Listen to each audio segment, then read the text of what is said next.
Et devinez qui s'est pété la cheville. C'est Mimi.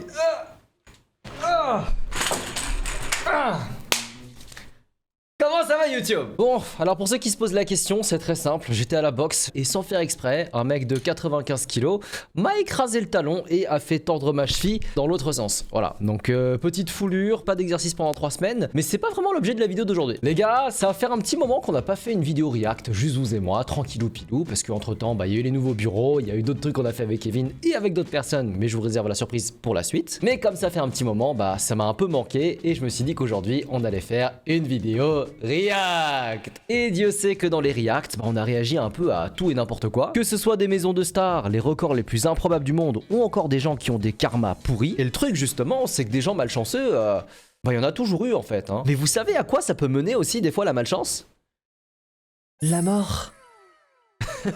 Et c'est justement tout le thème de la vidéo d'aujourd'hui. Puisque récemment, je suis tombé sur un Wikipédia qui recense les morts les plus débiles qu'il y a pu avoir à travers les âges. Et aujourd'hui, je vais vous les raconter et on va les classer dans une tier list classée par échelle de débilité. Pour ce premier épisode, on va procéder par ordre chronologique et on va commencer par la Grèce antique. C'est parti!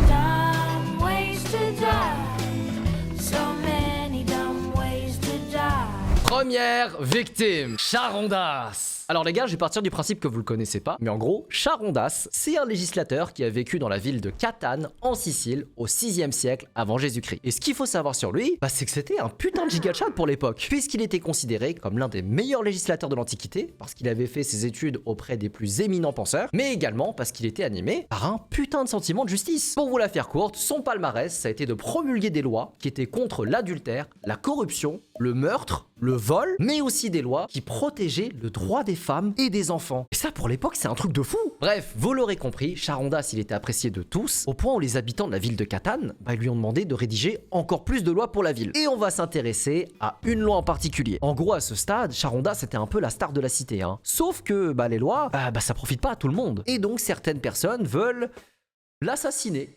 C'est l'Antiquité, faut pas chercher. Et alors, pour se protéger, et les autres personnes par la même occasion, notre héros a fait voter une loi qui stipule que toute personne qui rentrerait dans une assemblée avec une arme se verrait exécutée sur le champ. C'est l'Antiquité. Et c'est là que tout va partir en couille. Puisqu'un jour, alors que des brigands attaquent la campagne de Catane, Charondas débarque à l'assemblée pour demander du renfort, et il arrive avec une épée. Dans la précipitation, il avait oublié, Bon, après, vous imaginez bien, là, on se dit, il y a prescription, tout le monde le connaît, tu vois bien qu'il est pas là pour foutre la merde, tout le monde sait qu'il est là pour demander de l'aide. C'est l'Antiquité! Et du coup, en voyant qu'il avait enfreint sa propre loi, Charondas dégaine son épée et se suicide.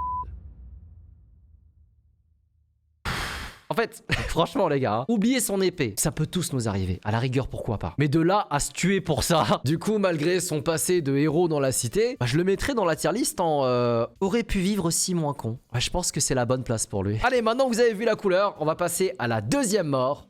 Prochaine victime, Aristion de Figali. Alors lui les gars... Aristion de Figali, c'était un lutteur grec principalement connu pour sa force et sa technique. Et en fait, il était tellement fort qu'il était déclaré comme le favori de tous pour remporter la médaille d'or au JO de -564. En gros, c'était un peu le Khabib de l'époque. Sauf que s'il y a bien un truc que le MMA m'a appris, c'est que tout peut se passer dans un combat, favori ou pas favori. Et justement, alors que la finale venait à peine de commencer, Aristion se fait prendre dans un étranglement arrière. Bon là, généralement, on peut dire que c'est un peu compliqué, parce que dans cette position, le mec, il est déjà en train de t'étrangler, t'es immobilisé, donc t'es à 2 doigts de perdre connaissance, il n'y a pas 36 000 solutions. Tu tapes, t'abandonnes, tu retournes dans les vestiaires, et puis basta, tu sais, ça va, c'est pas grave, on peut pas toujours gagner dans la vie. Mais notre héros ne l'entend pas de cette oreille-là, et faut savoir que c'est un giga warrior. Alors, qu'est-ce que je veux dire par là? C'est très simple. Alors que Aristion était à 2 doigts de perdre connaissance, il réunit les dernières forces qu'il a pour choper l'orteil de son adversaire et il lui pète le pied. Vous dites quoi? Technique de lâche mais qui marche. Et en gros, comme toute personne qui se fait arracher le pied en fait, l'adversaire d'Aristion tombe par terre, sauf qu'il tenait encore Aristion dans ses mains. Et quand tombant par terre, il lui a brisé la nuque. Oh merde! Oh, c'est con ça! Et vous savez c'est quoi le pire? C'est que Aristion, il a gagné. Puisqu'apparemment, selon les règles des JO, si jamais tu cries de douleur, c'est un synonyme d'abandon. Et donc du coup, Aristion, il a été couronné vainqueur des JO à titre posthume. Bon bah du coup, bah, il a gagné, hein, c'est le principal. Et franchement, juste pour cette raison, bah je mettrais Arichion en... mérite une deuxième chance. Parce que c'était un accident. Allez, next victime. Milon de Croton. Encore un lutteur. Bon les gars, je vais pas vous mentir, je crois qu'on commence à avoir un pattern là.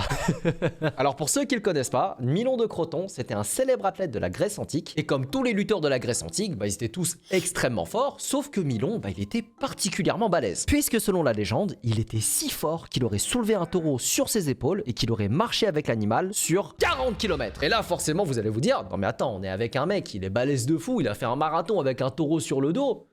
Comment il est mort? Je sais pas, il y a Zeus qui est descendu de l'Olympe et qui l'a foudroyé, un truc comme ça. Et ben apparemment, un jour alors qu'il se promenait dans les bois, Milon serait tombé sur un arbre fissuré. Et là, comme tout lutteur imbu de sa personne de la Grèce antique, qu'est-ce qu'il se dit, Milon? Je suis sûr que je pourrais péter cet arbre à main nue. Là, ni une ni deux, Milon il commence à se préparer comme un karatéka et il va se dire qu'il va péter l'arbre. Et là, d'un coup... il donne un énorme coup de poing en plein milieu de l'arbre. Et là, il s'est coincé la main dans le tronc d'arbre. Et là, les gars, c'est pas le pire, hein, parce qu'il faut vous dire que c'est que le début des emmerdes. Puisque dans une forêt, bah, hormis la faim et la soif, il y a d'autres dangers qui rôdent. Et notamment, des loups. Vous l'aurez compris, à la nuit tombée, alors qu'il n'arrivait pas à retirer sa main du tronc d'arbre, Milon s'est fait dévorer par des loups. Mesdames et messieurs, je pense qu'il n'y a pas beaucoup de débat autour de cette personne. Et c'est avec plaisir que je place notre premier candidat à la place de sélection naturelle dans la tier list. Hey next, victime, Échille. Alors lui, les gars, c'est trop grave. En gros, pour ceux qui ont jamais été en Grèce, faut savoir que là-bas, il y a un climat très très chaud et avec ces températures, il y a généralement pas mal de rapaces. Et ces oiseaux, pour tuer leur proie, qu'est-ce qu'ils font? Eh ben, ils font un plongeon de zinzin depuis tout en haut du ciel pour choper un animal avec leur serre et se renvolent jusqu'à super haut pour les lâcher et qu'ils s'explosent par terre. Damn nature, you scary. Mais alors, en quoi ça concerne Échille? Eh bien parce qu'Échille, il est mort parce qu'un aigle a lâché une tortue sur son crâne en le confondant avec un rocher.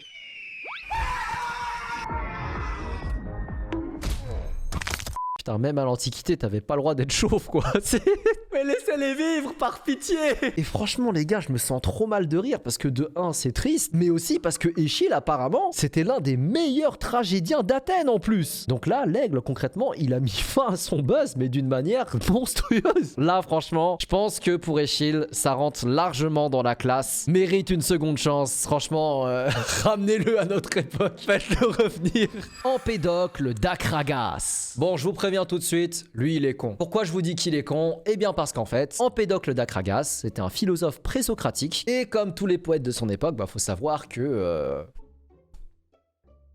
consommait quoi. Sauf qu'on réagit pas tous pareil aux substances en fait. Et lui, en l'occurrence, à cause de ça, il pensait qu'il était devenu immortel. Et quand on pense qu'on est immortel, qu'est-ce qu'on fait pour se le prouver? On se jette en plein milieu de l'Etna, qui est un volcan actif. Sélection naturelle?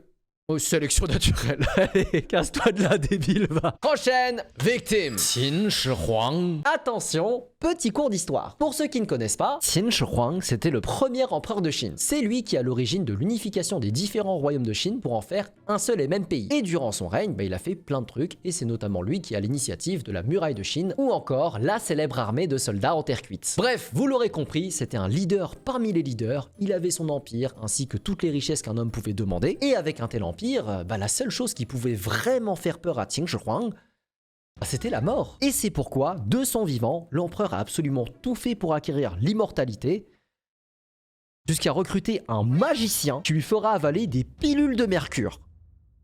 Bon, autant vous dire qu'il a craché vert.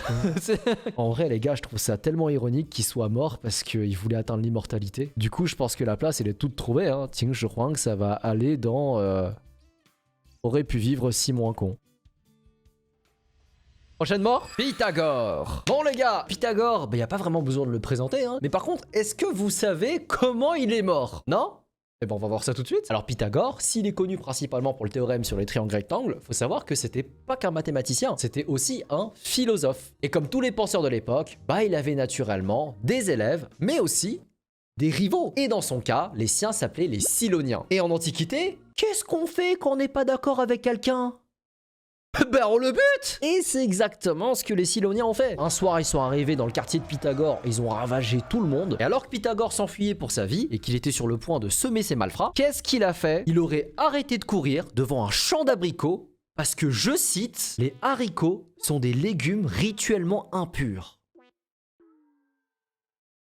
Bon, heureusement, Pythagore, il est pas bête, hein. Il réfléchit très vite et puis il trouve une autre solution pour essayer de s'enfuir. Et non, c'est faux. Il a juste arrêté de courir devant son champ et il s'est fait massacrer. Bon, les gars, je vais pas vous mentir. Pour celle-là, je vais quand même me permettre d'émettre un doute, hein, parce que ça reste Wikipédia. Et bah, du coup, pour Pythagore, je pense que je vais le mettre en je refuse d'y croire. Parce que, quand même, c'est osé de dire qu'il est mort comme ça. Hein. Je suis sûr que ça s'est passé différemment dans la vraie vie. Prochaine victime: Claudius Drusus. Vous vous êtes déjà demandé ce que ça faisait d'être un héritier de milliardaire et tout foutre en l'air? C'est exactement ce qu'il a fait, lui. En gros, Claudius Drusus, c'est le fils aîné de l'empereur Romain Claudius, qui était naturellement destiné à reprendre le trône. Et en fait, faut savoir qu'à l'époque, bah, tu pouvais devenir empereur assez jeune. Hein. On a déjà vu des empereurs, Toutankhamon par exemple, je crois qu'il avait 14 ans. Bon, lui, c'était un pharaon, mais t'as compris. Et un enfant, futur empereur ou pas, bah c'est fondamentalement très con. Et la connerie, en plus de la malchance, ça peut aussi mener à la mort. Et en fait, Claudius, hein, il était tellement con que son trip, c'était pas de jouer avec une balle. Non, lui, son trip, c'était de jouer avec une poire. Je suis spécial! Me demandez pas pourquoi, la forme, elle est pas optimale, ça doit pas bien rouler, bref. C'est un gosse, quoi. Et comment il jouait? Bah en fait, il prenait le fruit et il le jetait comme ça, comme ça, comme ça, comme ça. Et malheureusement, alors qu'il continuait à faire ça, bah, il a mal réceptionné la poire et c'est tombé dans sa bouche. Il est mort d'asphyxie. Franchement, les gars, je vais pas vous mentir, avec un QI pareil, c'est peut-être mieux qu'il soit jamais devenu empereur. Et pour cette raison, enfant ou pas enfant, il va direct dans la case sélection naturelle. Non mais ça suffit les conneries au bout d'un moment. Et voilà, c'est tout pour la vidéo d'aujourd'hui. J'espère que ça vous a plu. Bon les gars, s'il faut bien retenir quelque chose de cette vidéo, c'est qu'il fallait pas vivre en Antiquité. Et surtout qu'il fallait pas être lutteur à l'époque. Non, c'était trop bourbier. En tout cas, moi de mon côté, j'ai pris un pied pas possible à vous raconter ces histoires. Tellement c'était débile. Et si jamais ça vous a plu, bah n'hésitez pas à me le dire en commentaire, à vous abonner et à me laisser un pouce bleu. Et moi je vous dis à très bientôt pour une prochaine vidéo. Peace!